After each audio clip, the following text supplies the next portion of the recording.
Hello everyone, welcome back to my YouTube channel. आज हम जिस टॉपिक पे बात करेंगे वो है what are the skills needed for academic writing. Academic writing में basically it's not about creating content, लेकिन एक प्रॉपर स्ट्रक्चर होता है, एक फॉर्मल स्ट्रक्चर होता है जिसके हिसाब से आप कंटेंट क्रिएट करते हैं। सेकंड चीज़ ये होती है, इसमें मल्टीपल लेयर्स ऑफ स्किल्स होती हैं जो आपको ज़रूरत होती है। अगर आप उनको मास्टर करेंगे तभी आप जो कम्पिटिटिव वर्ल्ड चल रहा है एकेडमिक राइटिंग का या कंटेंट राइटिंग का, कंटेंट क्रिएशन का, उसमें तभी आप खुद को रिटेन कर सकते हैं, एडजस्ट कर सकते हैं और ग्रो भी कर सकते हैं। सबसे पहली स्किल होती है रिसर्च की स्किल। रिसर्च की स्किल सबसे ज़्यादा इंपॉर्टेंट होती है बिकॉज सबसे इंपॉर्टेंट कंटेंट ही होता है। अगर आपके कंटेंट में वेटेज नहीं है तो फिर आपका स्ट्रक्चर वट जितना भी अच्छा हो, साइटेशन, रेफरेंसिंग, एवरीथिंग, लेकिन आपका कंटेंट अच्छा नहीं है बिकॉज आपकी रिसर्च अच्छी नहीं है।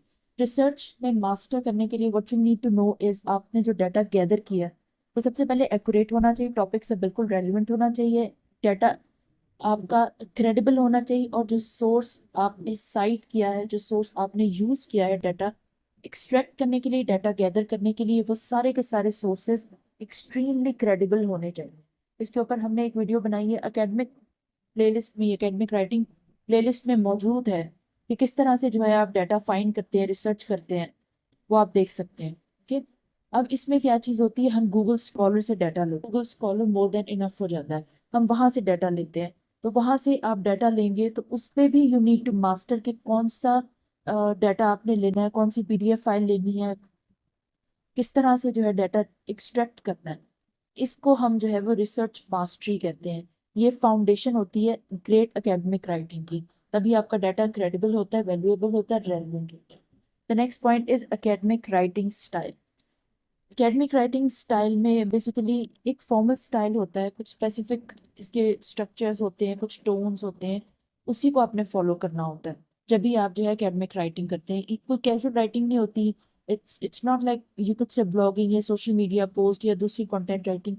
हर तरह की जो राइटिंग होती है, चाहे ब्लॉगिंग है, सोशल मीडिया पोस्ट है, एसईओ कंटेंट राइटिंग है, हर किसी का अपना एक फॉर्मेट होता है। इसी तरह से एकेडमिक राइटिंग का भी अपना एक फॉर्मेट है।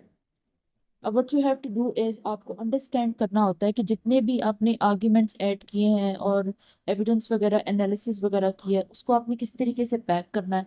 उनको सोर्सेज को आपने साइट करना होता है, उनको अच्छे तरीके से पैराफ्रेज करना होता है।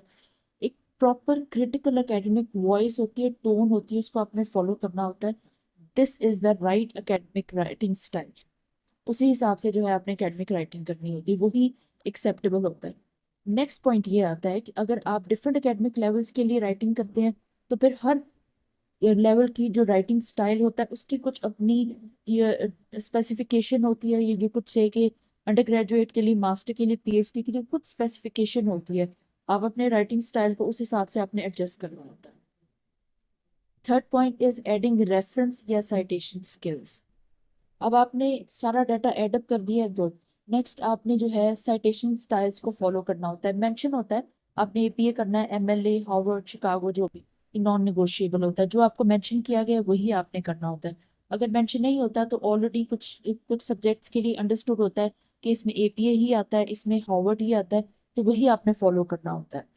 अब इसकी ये चीज़ होती है कि इट्स वेरी क्रूशियल, बहुत सेंसिटिव होता है किस तरह से आपने रेफरेंसिंग करनी है, साइटेशन किस तरह करनी है, कहाँ पे आपने साइटेशन एडअप करनी है। तो इसको आपने लर्न करना होता है, उसके कुछ रूल्स होते हैं, आपने फ्लॉलेसली उनको फॉलो अप करना होता है ताकि जो आपकी मिस्टेक्स ना हो, एरर्स ना हो किसी भी किस्म के। अगर आप रेफरेंसिंग साइटेशन ठीक तरीके से करते हैं तभी आपका जो डाटा है वो क्रेडिबल कंसिडर किया जाता है।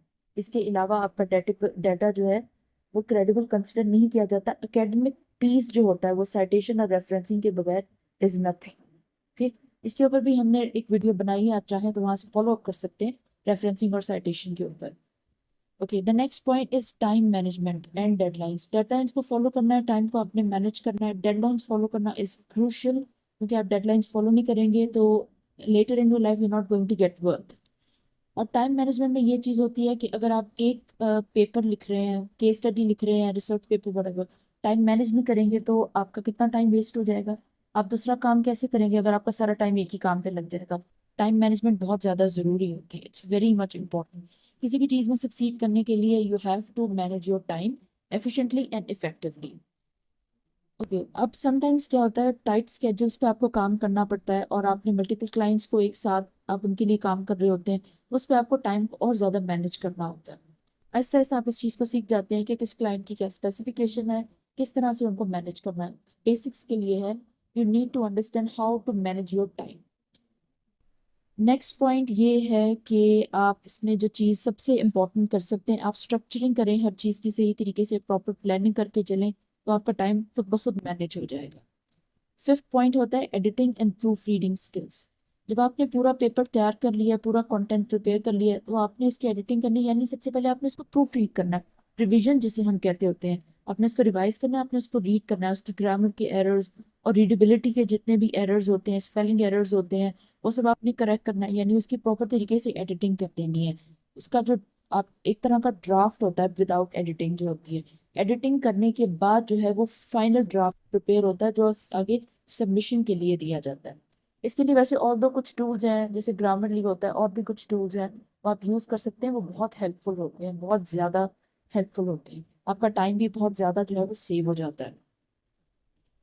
इसके नेक्स्ट एक छोटी सी बोनस टिप है, जिसके साथ आप जो है अपने स्किल सेट को अगर मैच करेंगे तो आपके लिए would be very much helpful. सबसे पहली चीज़ तो होती है क्लाइंट कम्युनिकेशन, आपने लर्न करनी है। आपकी कम्युनिकेशन एक तो क्लियर होनी चाहिए, दूसरी कंसाइज होनी चाहिए और इफेक्टिव होनी चाहिए। ये चीज़ बहुत इंपॉर्टेंट होती है। नेक्स्ट पॉइंट है कि आपने स्पेशलाइजेशन पे फोकस करना है। आपने ये देखना है कि किस चीज़ में आपका इंटरेस्ट है, किस सब्जेक्ट में आपका इंटरेस्ट है, एक में, दो में, तीन में, जिसको आप इफेक्टिवली एफिशिएंटली लेके चल सकें अच्छे से। आपने उन सब्जेक्ट्स में स्पेशलाइज करना है। स्पेशलाइज का मतलब होता है कि आपने बहुत अच्छे तरीके से जो है उसमें मास्टरी करनी है, उसकी बहुत ज़्यादा नॉलेज होनी चाहिए। You have to read around all those books and everything. तो फिर आप स्पेशलाइज करते हैं उसमें, फिर ही जो है आप उसका काम उठा सकते हैं और आप अच्छे तरीके से उसका काम कर सकते हैं और आप अच्छे प्राइसेस पे उनसे काम ले सकते हैं। स्पेशलाइजेशन का ये फायदा होता है। नेक्स्ट होता है कंटिन्यूस लर्निंग। लर्निंग आपकी स्टॉप नहीं होनी चाहिए, लेकिन what you have to do is आप आर्टिकल्स रीड करें, बुक्स रीड करें, डाटा जो है वो रीड करें, रिसर्च रिसर्च पेपर्स रीड करना is very much important. Referencing के स्टाइल्स को अच्छे से रीड करते जाएं, because referencing and citation is the most difficult thing to follow. वो कहीं ना कहीं छोटे छोटे एरर्स होते रहते हैं, उनको कोप अप करना बहुत मुश्किल होता है। आप कंटिन्यूस लर्निंग के ऊपर रहेंगे तो फिर आप ज़्यादा अच्छा काम कर सकेंगे, एफिशिएंटली काम कर सकेंगे और आपको हाई पेइंग क्लाइंट्स मिलेंगे।